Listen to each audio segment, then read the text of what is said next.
अंतकरण में ईश्वर को पाने की उत्कंठा होती है, व्याकुल होती है और विराट की अग्नि हमारे जीवन में प्रज्वलित होती है, तब ईश्वर प्रकट हो जाता है, ईश्वर सामने आ जाता है। और तब यज्ञ में भी यही विधि है। अरण्य मंथन माने पहले ईश्वर को मंत्र भी बोलिए पर घर्षण भी कीजिए। मंत्र बोलना उसकी विधि है, कुंड बनाना उसकी विधि है, पर घर्षण जो है वो प्रेम और प्रेम दोनों मिले, अग्नि प्रकट हो गई। और उसके बाद फिर अग्निकुंड में सब डाल दीजिए। क्या ये जो आहुति बनाई जाती है वो आपने देखा होगा, उसमें 3 तरह के अन्न चुने हुए, क्या एक सफेद, एक काला और एक पीला पर लिए हुए। यव जो है उसमें प्रीतिमान, चावल में उज्ज्वलता और तिल में कालापन, तीनों को मिलाइए और उसके साथ साथ घी मिलाना न भूलिए। ये क्या बोले, पहले तो प्रेम के द्वारा प्रभु को जीवन में प्रकट कीजिए और प्रकट करने के बाद इन तीनों को मिलाइए। ये तीनों जो है वो 3 गुण है, हमारे आज के जीवन में तीनों गुण विद्यमान है और तीनों से ही हम कर्म करते हैं। सतोगुण का जो उज्जवल रंग है वो चावल में दिखाई दे रहा है, रजोगुण की जो प्रीतिमा है वो युगों में दिखाई दे रही है और तमोगुण की जो कालिमा है वो तिल में दिखाई दे रहा है। ये तीनों अलग अलग रंग के, और बहुत बढ़िया बात, आहुति जब होगी तो उस आहुति के बाद जब तीनों की आहुति समर्पित हो अग्नि में, तो क्या तीनों का रंग अलग अलग रह जाएगा क्या? भाई वो तो तीनों का रंग जब तक ये अलग अलग खेत में बोए जा रहे हैं, खेत से काटे जा रहे हैं, तब तक इनका 3 रंग है। पर अग्नि में आपने डाल दिया तो 3 रंग समाप्त होकर के 1 रंग हो गए। और जब अग्नि में डालने चलते हैं तो उसमें इसका अर्थ है जितना कर्म है, जब तक आप अलग अलग कर्म करेंगे, सतोगुणी, रजोगुणी, तमोगुणी, तब तक ये चक्र चलता रहे। कभी सतोगुणी कर्म का परिणाम, कभी रजोगुणी कर्म का परिणाम, कभी तमोगुणी कर्म का परिणाम जीवन में आपको मिलेगा, आपको भोगना पड़ेगा। सबसे बढ़िया उपाय यही है कि प्रेम के द्वारा प्रभु को प्रकट कीजिए और जितने कर्म है, ये स्नेह, घी को संस्कृत में स्नेह कहते हैं, इन तीनों प्रकार के कर्मों को स्नेह में मिलाइए और उसको आहुति में, ये ईश्वर के प्रति जो कर्म का अर्पण है, यही आहुति। इसका अभिप्राय यह है कि संसार के लिए जब हम कर्म करते हैं तो खेत में अन्न डालना, और जब हम लोक कल्याण के लिए अपने कर्म ईश्वर के प्रति अर्पित कर देते हैं तो परिणाम क्या हुआ? उस ईश्वर के रूप में जो अग्नि है, उस अग्नि में पहुंच करके न सतोगुण रह गया, न तो रजोगुण रह गया, न तो तमोगुण रह गया। अब तो और उसके साथ साथ मानो यज्ञ का मूल तत्व ये है कि जीवन में हम जितने कर्म कर रहे हैं, उन कर्मों को हम ईश्वर से जोड़ें, ईश्वर के प्रति अर्पण करें। और ईश्वर के प्रति अर्पण करने में 2 बातें, बस सूत्र आप इसको ध्यान में रखें। क्या जब आपने अन्न डाला तो जब तक अग्नि में नहीं डाला, तब तक आपकी धारणा थी कि ये मेरा जौ है, मेरा चावल है, मेरा घी है, मेरा तिल है। लेकिन जब आपने आहुति बना दिया और आहुति आपने डाली, तो देखिए कर्म के साथ 2 बातें जुड़ी, मैं और मेरापन, और यही सारे झगड़ों की समाज में जड़ है। तू और तेरापन, मैं और मेरापन, यज्ञ का अर्थ क्या है? ममता को ईश्वर से जोड़िए, ईश्वर के प्रति अर्पित कर दीजिए। क्या भगवान ने जब बाली के ऊपर बाण का प्रहार किया और बाद में बाली भगवान के प्रति उसने शरणागति के वाक्य कहे, तो भगवान से बाली ने पूछा था कि आपने क्यों मारा? तो भगवान ने कहा कि तुम में अभिमान बहुत। तो बाली ने बहुत बढ़िया उपाय निकाला। बाली ने कहा प्रभु आपने तो मुझ में अभिमान ही देखा, मुझमें तो अहमता भी है और ममता भी है, ये दो दोष है। अहम मलिन जनेषु कभी अगम जिनि ब्रह्म सुख, अहम मलिन जनेषु, अहम और मम से जिनका अंतःकरण मलिन है वो ब्रह्म सुख का अनुभव नहीं कर सकते। बाली ने बहुत बढ़िया बात कही, महाराज हमें तो दोनों है, ममता भी है और अहमता भी है, और आज आप प्रसन्न हो गए हैं तो मैं दोनों का सदुपयोग करूंगा। क्या? अंगद को बुलाया, मेरा बेटा, यही ममता का रूप। अपने बेटे अंगद को बुलाया और बुला करके भगवान से कहा, यह तनय ममतम विनय बल कल्याण पद प्रभु लीजिए। और गई बाँ, महाराज जरा अंगद का बाँ को पकड़ लीजिए। ब्रह्म को हंसी आई। बाली नियम तो यह है कि जब कोई किसी घर के लड़के को बुलाते हैं तो कहते हैं कि भाई इनके चरणों में जो बड़ा कोई है, महापुरुष है, संत है, तो लड़कों को सिखाया जाता है कि तुम इनके चरणों में प्रणाम करो। प्रभु ने पूछ दिया, अंगद को तुमने ये क्यों नहीं कहा कि तुम श्री राम का चरण पकड़ लो? तुम मुझसे क्यों कह रहे हो कि मैं अंगद का हाथ पकड़ लूं? बाली ने कहा कि महाराज जीव आपको पकड़ेगा तो जाने कब छोड़ दे, पर अगर आप को पकड़ लेंगे तो छूटने का डर नहीं रहेगा। इसलिए मैं चाहता हूं क्या मेरा बेटा जो आज तक मेरा था, आप पकड़ लेंगे तो आपका हो गया।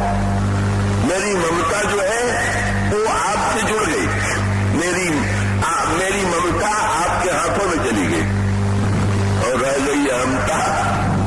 बढ़िया चुनाव किया बाप बेटे ने, बेटे को तो बोल दिया आज से तुम मेरे बेटे नहीं रह गए, अब प्रभु क्यों हो गए। और भगवान ने कहा कि तुम्हें तो बड़ा अहंकार है, तो अहंकार को बाली ने कहा रख दिया, ममता को भगवान के हाथों में और अहमता को रामचरण दृढ़ प्रीति करी। बोले प्रभु के चरणों में अहमता को चढ़ा दिया और प्रभु के हाथों में ममता को थमा दिया। अहमता और ममता से मुक्त होकर के बाद ही भगवान के धाम में चला गया। सारे झगड़े की जड़ी है। और यज्ञ कीजिए, मैंने ममता की तो आहुति दीजिए, पर उसके बाद बड़ा डर ये है कि ममता की आहुति देने से कहीं अहमता न बढ़ जाए। जो लोग बहुत त्यागी होते हैं वो वस्तु से ममता को हटा लेते हैं, पर मैं त्यागी हूं ये अभिमान और बढ़ जाता है। तो भाई दोनों कैसे लगे? तो उपाय ये है, आपने यज्ञ में अगर मंत्र को ध्यान से सुना हो तो उसमें आहुति देते समय अन्न की, घी की, चावल की, सबकी आहुति दिया और मंत्र बोलने के बाद एक बात और जोड़ देते हैं वैदिक विद्वान, क्या इदम नमम, ये वस्तु जो है जो मैंने अग्नि में डाला है ये वस्तुता दिखाई देता है कि मैंने अपनी वस्तु डाली है, पर वस्तुता ये मेरी वस्तु नहीं है, मेरा चावल नहीं है, मेरा अन्न नहीं है, मेरा ये घी नहीं है। और क्या अर्थ ये हुआ? यज्ञ का मूल तत्व है, यज्ञ का मूल उद्देश्य है हम अपनी ममता भगवान में कैसे अर्पित करें और ममता के बाद अपनी अहमता को भी अग्नि में जला करके नष्ट कर दे। यज्ञ का मूल तत्व है। जब जीवन में ममता का परित्याग हो जाएगा तो व्यक्ति अपने स्वार्थ की चिंता नहीं करेगा। जब व्यक्ति की अहमता छूट जाएगी तो व्यक्ति दूसरे की तुलना में अपने को श्रेष्ठ बनाने की चेष्टा नहीं करेगा। यही है यज्ञ का मूल तत्व, यही है यज्ञ की मूल भावना। जिन यज्ञों को नष्ट किया गया वो यज्ञ वस्तुतः अहमता और ममता को मिटाने के लिए नहीं थे, अहमता को बढ़ाने के लिए। दक्ष ने यज्ञ अहमता को मिटाने के लिए नहीं, सबको बुलावेंगे और शंकर को नहीं बुलावेंगे तो सिद्ध हो जाएगा कि सब मेरे यहां आ गए, शंकर नहीं आए तो क्या हुआ, शंकर को जात से मैंने निकाल दिया। यही अहंकार। बोले इसीलिए सांकेतिक अर्थ ये यज्ञ नष्ट क्यों हुआ? बोले क्रिया तो यज्ञ की जा रही है, मंडप बना हुआ और उसका उद्देश्य अहंकार को मिटाना न हो करके, ममता को मिटाना न हो करके अहंकार को बढ़ाना। और इसीलिए शंकर जी के द्वारा यज्ञ ध्वंस भी किया गया और यज्ञ पूरा भी किया गया। क्या वीरभद्र ने दक्ष का सिर मरोड़ करके अग्निकुंड में डाल दिया। सबसे बढ़िया आहुति जो है वो वीरभद्र ने डाली। ये सिर की आहुति जो है सीधे चढ़ा दे तो बहुत बढ़िया है, और जो सीधे में चढ़ावे तो शंकर जी का गढ़ जो है वो तो सिर को मरोड़ करके रख ही देगा। वो तो विश्वास के देवता है, और वो जो अग्निकुंड में डाल दिया सो उसी समय भगवान शंकर यज्ञ कुंड में गंगा के समीप आ गए। खंभे तोड़ दिए गए थे, मंडप उजाड़ दिया गया था, पर सबके अंत में भगवान शंकर आ गए बिना बुलाए। और जब देवताओं ने प्रार्थना किया तो शंकर जी ने कहा, अच्छा कोई सिर ले आओ, दक्ष के सिर पर जोड़ देंगे। और तब परिणाम क्या हुआ? एक बकरे का सिर मंगाया शंकर जी ने और दक्ष के सिर पर जोड़ दिया। और जो बकरे का सिर मिला तो पहला काम दक्ष ने यही किया कि भगवान की शंकर की लगा स्तुति कर दे। इसलिए आज तक नियम है कि शंकर जी की पूजा में विधान बना हुआ कि सारी पूजा करने के बाद भी अगर बकरे की बोली नहीं बोलिएगा तो शंकर जी प्रसन्न नहीं होंगे। तो बकरे की नकल तो कई लोग कर लेते हैं, तो उसके अर्थ पर कई दृष्टि नहीं लाई। उसका अर्थ है अपने सिर का अहंकार जो था, जो दक्ष का अभिमान था, उसे शंकर जी ने भस्मीभूत कर दिया। और जो नया सिर मिला तो इतना विनम्र है कि वो भगवान शिव की स्तुति करता है। बोले उस ध्वंस में भी अहंता की आहुति देकर के बोले तुमने दोनों आहुति हो गई। सती जी ने अपने आप को अग्निकुंड में डाल दिया, सती बेटी थी, ममता की आहुति बढ़ गई। और दक्ष का सिर वीरभद्र ने मरोड़ करके यज्ञ कुंड में डाल दिया, ममता की आहुति हो गई। और उसके बाद भगवान ने आकर के सती को भी पार्वती के रूप में स्वीकार किया और दक्ष के सिर पर भी नया सर निकाल करके इस ध्वंस में भी पूर्णता छिपी हुई। तो यज्ञ केवल अग्निकुंड में आहुति देने की क्रिया का ही नाम नहीं है। यज्ञ के पीछे वस्तुतः ईश्वर के प्रति सर्वसमर्पण और अहंता और ममता के त्याग की वृत्ति है। इसी दृष्टि से महाराज धनुष का यज्ञ, महाराज जनक का यज्ञ क्या है?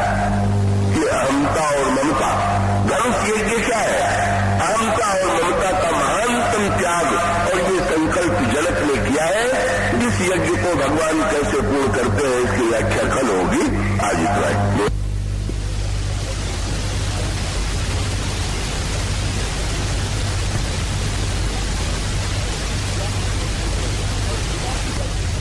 व्याकुल होती है और विराट यज्ञ हमारे जीवन में प्रज्वलित होती है, तब ईश्वर प्रकट हो जाता है, ईश्वर सामने आ जाता है। और तब यज्ञ में भी यही विधि है। अरण्य मंथन माने पहले ईश्वर को मंत्र ही बोलिए पर घर्षण भी कीजिए। मंत्र बोलना उसकी विधि है, कुंड बनाना उसकी विधि है, पर घर्षण जो है वो प्रेम, प्रेम और प्रेम दोनों मिले, अग्नि प्रकट हो गई। और उसके बाद फिर अग्निकुंड में सब डाल दीजिए। क्या ये जो आहुति बनाई जाती है वो आपने देखा होगा, उसमें 3 तरह के अन्न चुने हुए। क्या?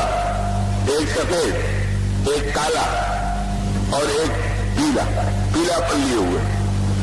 यव जो है उसमें पीतिमा, चावल में उज्ज्वलता और तिल में कालापन, तीनों को मिलाइए और उसके साथ साथ घी मिलाना न भूलिए। ये क्या है? बोले पहले तो प्रेम के द्वारा प्रभु को जीवन में प्रकट कीजिए और प्रकट करने के बाद इन तीनों को मिलाइए। ये तीनों जो है वो 3 गुण है हमारे आपके जीवन में, तीनों गुण विद्यमान है और तीनों से ही हम कर्म करते हैं। सतोगुण का जो उज्जवल रंग है वो चावल में दिखाई दे रहा है, रजोगुण की जो पीतिमा है वो युगों में दिखाई दे रही है और तमोगुण की जो कालिमा है वो तिल में दिखाई दे रहा है। ये तीनों अलग अलग रंग के, पर बहुत बढ़िया बात, आहुति जब होगी तो उस आहुति के बाद जब तीनों की आहुति समर्पित हो अग्नि में, तो क्या तीनों का रंग अलग अलग रह जाएगा क्या? भाई वो तो तीनों का रंग जब तक ये अलग अलग खेत में बोए जा रहे हैं, खेत से काटे जा रहे हैं, तब तक इनका तीन रंग है। पर अग्नि में आपने डाल दिया तो तीन रंग समाप्त होकर के एक रंग हो गए। और जब अग्नि में डालने चलते हैं तो इसका अर्थ है जितना कर्म है, जब तक आप अलग अलग कर्म करेंगे, सतोगुणी, रजोगुणी, तमोगुणी, तब तक ये चक्र चलता रहे। कभी सतोगुणी कर्म का परिणाम, कभी रजोगुणी कर्म का परिणाम, कभी तमोगुणी कर्म का परिणाम जीवन में आपको मिलेगा, आपको भोगना पड़ेगा।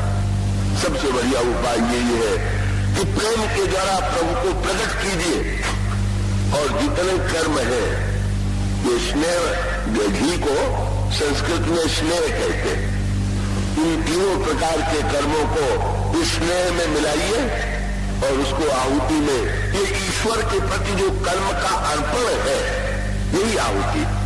इसका अभिप्राय यह है कि संसार के लिए जब हम कर्म करते हैं तो खेत में अन्न डालना, और जब हम लोक कल्याण के लिए अपने कर्म ईश्वर के प्रति अर्पित कर देते हैं, तो परिणाम क्या हुआ? उस ईश्वर के रूप में जो अग्नि है, उस अग्नि में पहुंच करके न सतोगुण रह गया, न तो रजोगुण रह गया, न तो तमोगुण रह गया। अब तो और उसके साथ साथ मानो यज्ञ का मूल तत्व ये है कि जीवन में हम जितने कर्म कर रहे हैं, उन कर्मों को हम ईश्वर से जोड़ें, ईश्वर के प्रति अर्पण करें। और ईश्वर के प्रति अर्पण करने में दो बातें, बस सूत्र आप इसको ध्यान में रख लें। क्या? जब आपने अन्न डाला तो जब तक अग्नि में नहीं डाला, तब तक आपकी धारणा थी कि ये मेरा जौ है, मेरा चावल है, मेरा घी है, मेरा तिल है। लेकिन जब आपने आहुति बना दिया और आहुति आपने डाली, तो देखिए कर्म के साथ दो बातें जुड़ी है, मैं और मेरापन। और यही सारे झगड़ों की समाज में जड़ है, तू और तेरापन, मैं और मेरापन। यज्ञ का अर्थ क्या है? ममता को ईश्वर से जोड़िए, ईश्वर के प्रति अर्पित कर दीजिए। क्या भगवान ने जब बाली के ऊपर बाण का प्रहार किया और बाद में बाली भगवान के प्रति उसने शरणागति के वाक्य कहे, तो भगवान से बाली ने पूछा था कि आपने क्यों मारा? तो भगवान ने कहा कि तुम में अभिमान बहुत। तो बाली ने बहुत बढ़िया उपाय निकाला। बाली ने कहा प्रभु आपने तो मुझ में अभिमान ही देखा, मुझ में तो अहमता भी और ममता भी है, ये दो दोष है। अहम मम मलिन जनेषु कभी अगम जिनि ब्रह्म सुख, अहम मम मलिन जनेषु, अहम और मम से जिनका अंतःकरण मलिन है, मलिन है, वो ब्रह्म सुख का अनुभव नहीं कर सकते। बाली ने बहुत बढ़िया बात कही, महाराज हमें तो दोनों है, ममता भी है और अहमता भी है, और आज आप प्रसन्न हो गए हैं तो मैं दोनों का सदुपयोग करूंगा। क्या? अंगद को बुलाया, मेरा बेटा, यही ममता का रूप। अपने बेटे अंगद को बुलाया और बुला करके भगवान से ये कहा, यह तनय मम सम विनय बल कल्याण पद प्रभु लीजिए। और गई बाँ, महाराज जरा अंगद का बाँ को पकड़ लीजिए।